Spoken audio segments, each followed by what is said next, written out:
How to resolve conflicts between cats. While cats are one of the most rewarding pets to care for, they also come with a unique set of challenges. One of these are the conflicts that arise between cats.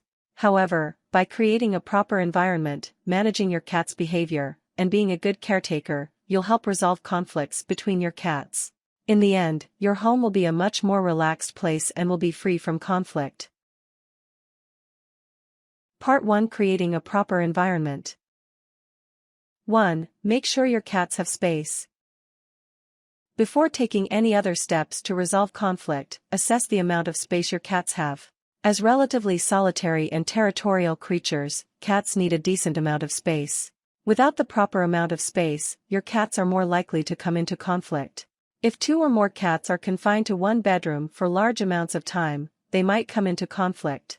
Instead of cooping multiple cats up in a room, consider letting them roam. If you need to cat-proof the house, do so. If you have many cats in a small apartment or home, you may want to consider moving to a bigger place. However, if this is not an option, then providing some hiding places, such as cardboard, can help to alleviate some of the tension. If you have many cats in a small home but can't move, you may want to consider letting your cats roam outside. However, carefully consider the risks and rewards before letting your cats roam outside freely. 2. Take steps to reduce competition for resources. A common source of conflict between cats is competition for resources. If cats are forced to compete for limited resources, they'll undoubtedly come into conflict. To prevent this, make sure that everything your cats need or want are available in large quantities and in multiple locations. Think about litter boxes. You may want to consider providing multiple litter boxes. You should have 1 litter box for every cat in your household plus 1 extra litter box. Food. Provide multiple food bowls throughout the house. Your cats may benefit from eating in separate areas of your home. Water. Station water bowls throughout your home. Toys. Buy multiples of toys so your cats won't fight over a favorite. 3. Create a relaxing environment. One of the most important things in resolving, or even preventing, conflict is to create an environment which lacks tumult or conflict. By creating a relaxing environment, you'll establish an environment where it is easier to resolve outstanding conflict. Avoid blasting music or TV programs. Sort out domestic disagreements between family members. Cats, like people, are sensitive to unhappiness or arguments among their caretakers. If there is a lot of conflict in your home between people, there might be more conflict among the cats.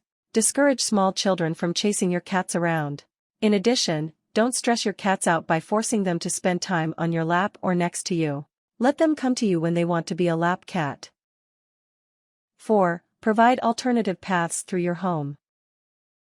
Cats like to avoid one another rather than having confrontations, so try to provide alternative pathways through the house. This will allow your cats to avoid meeting if they choose. For example, if you normally keep a door closed that would allow your cats to have 2 options for passing through an area of your house, then try leaving it open and see if this reduces the fighting. 5. Keep resources separate. Separate your cat's resources, such as litter trays and food bowls. Avoid placing them in one location, which the more dominant cat could monopolize.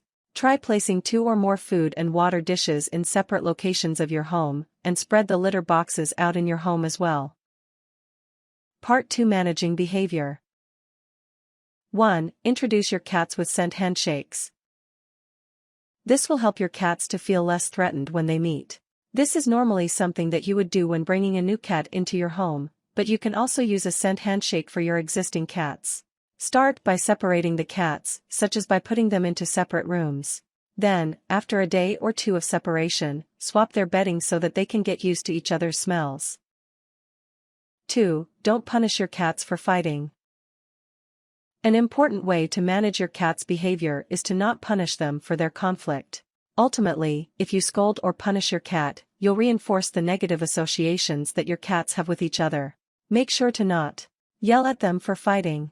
Use a spray bottle to punish your cats after they come into conflict with each other. Hit them for fighting with each other. 3. Avoid forcing cats to engage each other. While it may seem like a good idea to make 2 competing cats play with each other, this is quite possibly the worst thing you can do. Not only will you cause conflict, but you might help create a negative association with you. This will undermine all of your efforts to resolve conflict. Never lock cats in a room to make them interact. Don't pick one cat up and bring it to another cat.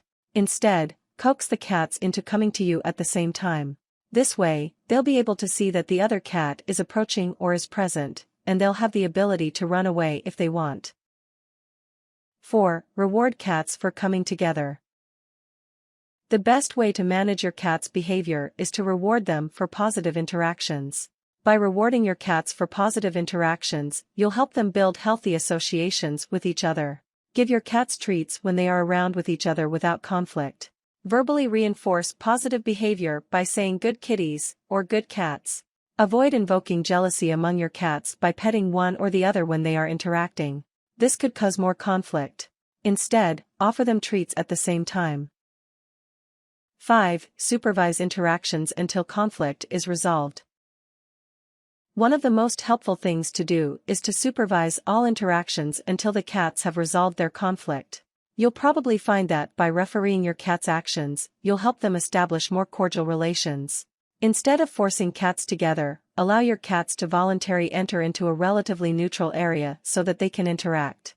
After allowing the cats to enter a neutral area, keep them distracted with food, toys, or yourself. Consider adding a layer of supervision with harnesses or leashes. 6. Play with each of your cats separately. Cats that don't get to display natural behaviors such as hunting is more likely to be testy with one another. Diffuse the situation by regularly playing with each cat separately, so they expend energy. For example, you can use a laser to play with one of your cats or use a wand for some one-on-one playtime. Part 3. Being a good caretaker. 1. Provide proper health care. As a good caretaker, you should provide good health care to your cats. By providing good health care, you'll make sure that your cats don't have problems that exacerbate or cause conflict in your home. Ultimately, a licensed veterinarian might be able to identify or rectify conditions that are causing problems for you and your cats. Conditions that might contribute to conflict include toxoplasmosis, hyperthyroidism, epilepsy, rabies. 2. Never abuse a cat or allow one to be abused. One of the greatest ways of both resolving and preventing conflict between cats is to make sure that they're treated well. Ultimately, a cat that is abused or neglected will be a cat that may develop psychological problems and may be more prone to conflict. Never hit your cat. Don't yell at your cat. Avoid letting small children tease or torment cats, especially kittens. Instead, explain to children how cats are intelligent and sensitive creatures who need to be loved and nurtured. 3. Learn when you need to separate or rehome your cats. While it may be the last thing you want to consider, you may need to consider separating cats or rehoming one. You should, though, only consider this if one or both of the cat's health or mental health are in danger. If your cats frequently get into fights that result in one of them getting hurt, you should consider separation or rehoming. Consult your veterinarian or a trainer before separating or rehoming a cat. If you don't want to consider the rehoming option, do what you can to separate your cats in your home. You may want to confine one cat to the upstairs and another to the downstairs. When considering rehoming, always place your cat with a reputable rescue organization or a trusted friend. Do not advertise free cat on Craigslist or similar websites. Cats given away in such a manner are often hurt or killed by new owners with malicious intent.